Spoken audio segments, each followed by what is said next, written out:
तो स्वागत है आपका हमारे चैनल में। जैसा कि आप सभी यहाँ पे बहुत बार कमेंट कर रहे थे कि सर एमपीपीबी ग्रुप 2 सब ग्रुप 4 का यहाँ पे कट ऑफ कितना जाएगा, इसका रिजल्ट कब आएगा। तो आज की इस वीडियो में आपको दो चीज़ें बताने वाला हूँ कि इसका कट ऑफ कितना जाएगा और इसका यहाँ पे रिजल्ट कब तक आ सकता है। सब कुछ यहाँ पे आपको लाइव प्रूफ दिखाने वाला हूँ गाइस, कोई ऐसा फेक नहीं है। जब रिसर्च किया है तभी जाकर वीडियो बनाया है। हर किसी मध्य प्रदेश के अभ्यर्थी को हमारे वीडियोज़ का यहाँ पे इंतज़ार रहता है, क्योंकि आपको पता हो कि जब पटेल सर आते हैं तो कोई ना कोई यहाँ पे कंफर्म इन्फॉर्मेशन लेकर आते हैं। तो गाइस देखिए, एमपीपीबी ग्रुप 2 सब ग्रुप 4 का यहाँ पे एग्ज़ाम हो चुका है, जो कि पीबी के द्वारा लिया गया था और इसका रिजल्ट का यहाँ पे इंतज़ार है। और बहुत लोगों को कट ऑफ भी यहाँ पे इंतज़ार है, क्योंकि कट ऑफ ऐसा दिया गया कि किसी को समझ में नहीं आ रहा है। जैसे कि मैं आपको बताना चाहूँगा, टोटल यहाँ पे जो सीटें थी वो 258 सीटें थी और पोस्ट जो नेम है यानी एमपीपीबी ग्रुप 2 की पोस्ट थी, उसमें बहुत सारी पोस्टें हैं, वो आपको पता होगा जिसने फॉर्म फिल किया है। इसकी जो यहाँ पे लास्ट डेट अप्लाई ऑनलाइन करने की थी वो 22 दिसंबर 2020 थी, मतलब 2020 की वैकेंसी थी, लास्ट दिसंबर का मंथ था। और यहाँ पे एग्ज़ाम डेट जो हो तो 20 जनवरी 2021 से 4 फरवरी 2021 के बीच यहाँ पे इसका यहाँ पे एग्ज़ाम लिया गया था। ठीक है, अब इसकी आधिकारिक वेबसाइट आप यहाँ पे देख सकते हैं। रिजल्ट का यहाँ पे काफ़ी दिनों से इंतजार है, अभी तक रिजल्ट यहाँ पे जारी नहीं हुआ है। आज इसी में हम आपको बताएंगे कि रिजल्ट कब तक आ सकता है। चलिए सबसे पहले जान लेते हैं गाइस कि एमपीपीबी सब ग्रुप 4 का कट ऑफ कितना जाएगा, क्योंकि इसी का इंतजार रहता है हर अभ्यर्थी को। बहुत बार आप लोग कमेंट इसी में करते हो। तो आपको पता गाइस कि जब हम पीबी के नहीं सब ग्रुप 2 सब ग्रुप 4 की जब हम यहाँ पे फॉर्म फिल किए थे नहीं ग्रुप 2 सब ग्रुप 4 की, तो उसमें एक चीज़ आपको आया होगा कि पहले उसमें एक सीपीसीटी मांगा था, फिर एक विदाउट सीपीसीटी, मतलब दो पोस्टों के लिए फॉर्म फिल करने का आया था। तो जो भी कैंडिडेट जो कि सीपीसीटी के द्वारा फॉर्म फिल किए थे, मीन सीपीसीटी लगाकर फॉर्म फिल किए थे, उनका कट ऑफ कितना जाएगा, और जो विदाउट सीपीसीटी का फॉर्म फिल किए थे उनका कट ऑफ कितना जाएगा, दोनों की हम यहाँ पे आपको चर्चा करेंगे। सबसे पहले जान लेते गए कि अगर ऑफिशियली अगर आप यहाँ पे देखेंगे गाइस कि सबसे पहले जब यहाँ पे पीबी ने यहाँ पे इसका रूल बुक जारी किया था, तो रूल्स बुक में यहाँ पे इन्होंने साफ साफ कहा गया था गाइस, देखिए यहाँ पे पढ़ के मैं सुना देता हूँ कि बोर्ड द्वारा संचालित परीक्षा में केवल उन्हीं अभ्यर्थियों के नाम सफल अभ्यर्थियों की सूची में सम्मिलित किए जाएंगे जिन्होंने समूह बार निर्धारित कुल अंकों में से न्यूनतम अंक प्राप्त किए हों। इस प्रयोजन हेतु अनारक्षित वर्ग के अभ्यर्थियों के लिए 50% तथा अनुसूचित जाति, अनुसूचित जनजाति, अन्य पिछड़ा वर्ग के लिए और निःशक्त जन अभ्यर्थियों के लिए 10% अंकों की छूट देते हुए 40% न्यूनतम अर्हता अंक होंगे। ये ऑफिशियली यहाँ पे कहा गया था।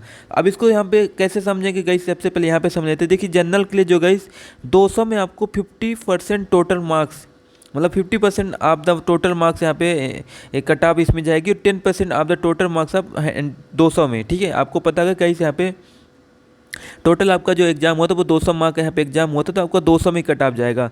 और जिसमें से समान विज्ञान, समान हिंदी, समान अंग्रेजी, समान गणित में 2 अंक 100 अंक थे, और समान ज्ञान अभिरुचि में यहाँ पे 100 अंक थे। ठीक है, तो ये चीज़ आपको पता होगा। अब यहाँ पे बात करते हैं इसकी जो सीपीसीटी जिनके पास है वो कितना है, तभी आपको ये समझ में आएगा जनरल ओबीसी का कि जो 50% क्या है, 10% क्या है। ठीक है, तो देखिए जो सीपीसीटी वाले अभ्यर्थी हैं उनको यहाँ पे मैं बताना चाहूँगा कहीं, देखिए जो जनरल के कैंडिडेट हैं उनके लिए कितनी यहाँ पे मेल के लिए कितनी जा सकती है, 140 से 145 तक यहाँ पे जा सकती है। तो जितने भी कैंडिडेट 140 से 145 के बीच यहाँ पे नंबर्स करके आए हैं, मार्क्स करके आए हैं, तो उनका सिलेक्शन होने का यहाँ पे चांसेस ज़्यादा हैं। वहीं अगर गाइस फीमेल के कैंडिडेट की बात करें तो 138 से 142 के बीच यहाँ पे अगर करके आए हो तो आप यहाँ पे सेफ जोन में हो। ठीक है, आप यहाँ पे सेफ जोन हो। और ईडब्ल्यूएस के कर इकोनॉमिकल जो वीकर सेक्शन के जो अभ्यर्थी होते हैं ये भी जनरल के होते हैं, बट इनके पास ईडब्ल्यूएस का सर्टिफिकेट होता है। ठीक है, तो ये चीज़ आपको यहाँ पे समझ में आना चाहिए। सर्टिफिकेट के जो कैंडिडेट जो फॉर्म फिल किए थे तो उनके लिए 137 से 142 यहाँ पे उनका कट ऑफ जाएगा मेल के लिए, और फीमेल के लिए 135 से 140 के बीच यहाँ पे कट ऑफ जाएगा। तो ये दो चीज़ें हो गई। और ओबीसी की देख सकते हैं, ओबीसी की यहाँ पे 137 से 142, और फीमेल के लिए 135 से 140। वहीं एससी के लिए 135 से 140, और फीमेल के लिए 132 से 135, और एसटी के लिए 132 से 135, और एसटी के लिए जो यहाँ पे फीमेल के लिए है 130 से 135 के बीच। मतलब ज़्यादा कट ऑफ नहीं है। अराउंड अगर देखे जाए गाइस, अगर ओबीसी से एसटी एससी वालों के लिए तो 135 से आपको अगर आपका 40 मार्क का आता है इधर उधर, 130 भी चलेगा। अगर 130 से 140 100 तक, 140 तक अगर आप ये आपने करके आया है तो यहाँ पे आपके सिलेक्शन बहुत ज़्यादा चांसेस है। ठीक है, ये आपको आंकड़ा बैठा के रखना, अगर इतना आप करके आए तो आप सेफ जोन में हैं। चलिए अब इसको जान लेते थोड़ा सा, इसको मैं डिलीट कर देता हूँ।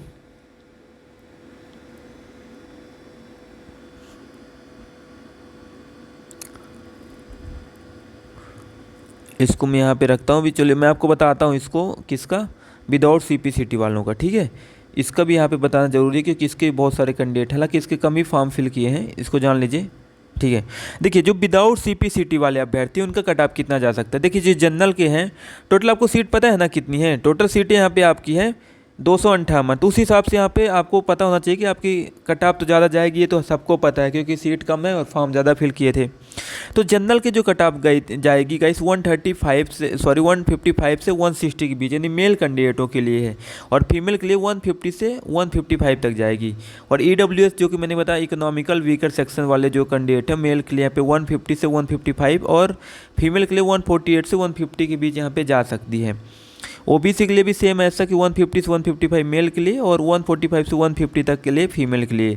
SC के लिए 148 से 150 और फीमेल के लिए 143 से 145 और ST के लिए 142 से 147 और फीमेल के लिए 140 से 145 लगभग। मतलब अगर चर्चा करें गाइस तो आपका यहाँ पे स्टार्ट हो जाता है 140 से आपको 150 के बीच जिनके भी मार्क्स आ रहे हैं वो यहाँ पे रेडी रहें, किसके लिए, आगे की कार्यवाही के लिए, ठीक है, डॉक्यूमेंट के लिए। लेकिन जो अगर जनरल और EWS के लिए उनको कितना करना, 150 से 150 से 155 के बीच वाले हैं अभ्यर्थी, वो एकदम सिक्योर रहें भी, उनको कोई दिक्कत नहीं आएगी, वो सारी चीज़ें यहाँ पे हो जाएंगी। चलिए अब गाइस बात करते हैं यहाँ पे जो और अन्य चीज़ों की मेरिट लिस्ट कैसे तैयार की जाती है किसी भी परीक्षाओं की। वैसे आपका जो ग्रुप 2 है और सब ग्रुप 4 का मेरिट लिस्ट कैसे तैयार की जाएगी, तो देखिए इसमें साफ साफ कहा गया था कि टोटल नंबर ऑफ वैकेंसीज कितनी है, 258 है, ठीक है, समझते जाइए। टोटल नंबर ऑफ वैकेंसी कितनी, 258 है, और number of candidate who appeared for exam, अब इसमें कितने लोग मान लो अपेयर किए हैं, ठीक है। तो आपको पता होना चाहिए कि इसमें मान लीजिए कि सिंपल समझ लेता हूँ कि यहाँ पे 1000 लोग फॉर्म फिल किए हैं, ठीक है। और जिसमें डिफ़िकल्टीज लेवल ऑफ एग्जामिनेशन, आपको एक चीज़ और बताना चाहूँगा कि इसमें क्या होता है, नॉर्मलाइजेशन भी होता है। इसमें मैं आपको बताना चाहूँगा कि इसमें नॉर्मलाइजेशन भी होता है जो कि 4/8/2016 से स्टार्ट हो चुका है। यहाँ पे 2016 से यहाँ पे स्टार्ट हुआ है नॉर्मलाइजेशन यहाँ पे MPPB में। तो नॉर्मलाइजेशन में शिफ्ट बाई यहाँ पे चलता है कि कौन सी शिफ्ट हार्ड थी, कौन सी शिफ्ट इजी थी, तो उस हिसाब से यहाँ पे नॉर्मलाइजेशन भी किया जाता है। तो मान लीजिए कि 258 आपकी सीटें हैं, उसमें 100 मान लो लोगों ने फॉर्म फिल किया, ठीक है। अब उसमें किसी का शिफ्ट हार्ड थी, किसी का शिफ्ट कम मतलब इजी थी, तो उस हिसाब से नॉर्मलाइजेशन किया जाएगा। फिर रिजर्वेशन क्राइटेरिया क्या है, मैं आपको बताना चाहूँगा कि यहाँ पे देख सकते हैं आरक्षण भी यहाँ पे दिया जाता है, जैसे अनुसूचित जनजाति के लिए 20% और अनुसूचित जाति के लिए 16%, अन्य पिछले वर्ग के लिए 27%, आर्थिक रूप से कमजोर जिसे हम EWS कहते हैं उसके लिए यहाँ पे 10% का आरक्षण भी दिया जाता है। तो इन सब चीज़ों को ध्यान में रखते हुए मेरिट लिस्ट तैयार की जाती है। मतलब कि आपको पता हो जाए कि भाई जो आपका यहाँ पे अनुसूचित जनजाति वाले हैं, जो SC वाले कैंडिडेट, उनको 20% का आरक्षण मिलेगा। मतलब उनकी जो 258 में टोटल जो यहाँ पे SC वाली सीटें थी 20% वहाँ पे उनकी सीटें रिजर्व रहेंगी, उसमें कोई बाहर वाला कंपटीशन नहीं करेगा, ओनली SC वाले ही कंपटीशन करेंगे। ऐसा सबके EWS का भी ऐसे और OBC का भी ऐसे और अनुसूचित जाति का है। तो उस हिसाब से जो जनरल की पोस्टें यहाँ पे कमी बचती हैं गाइस, ठीक है, उसकी में आप यहाँ पे देख सकते हैं कमी बचती हैं, वो यहाँ पे स्पष्ट है, ठीक है। तो यहाँ पे सारी सीटें भी मैं यहाँ पे शो कर रहा हूँ। तो ये चीज़ें हो गई गाइस। तो उसी आधार पर आपका मेरिट लिस्ट तैयार किया जाता है। तो जब भी आपका रिजल्ट आएगा आप देख सकते हैं, तो आप सिंपल सा है कि पहले आपका कितनी वैकेंसीज है, कितने लोगों ने फॉर्म फिल किया है, फिर उसका एग्ज़ाम का क्या डिफ़िकल्टी, फिर नॉर्मलाइजेशन वगैरह करेंगे, फिर उसमें किसको किसको रिजर्वेशन यहाँ पे दिया गया है, उस हिसाब से रिजर्वेशन के करके पूरा यहाँ पे मेरिट लिस्ट तैयार की जाती है, ठीक है। अब यहाँ पर बात करते हैं जो कि इंपॉर्टेंट पॉइंट है वो है आपका एडमिट कार्ड, रिजल्ट, ये सारी चीज़ें। सॉरी एडमिट कार्ड नहीं, रिजल्ट इसका कब तक आएगा, सॉरी। देखिए मैं एक चीज़ आपको बताना चाहूँगा, सिंपल सी बात कहूँगा, मुझे बोलने में कोई भी शर्म नहीं आती है।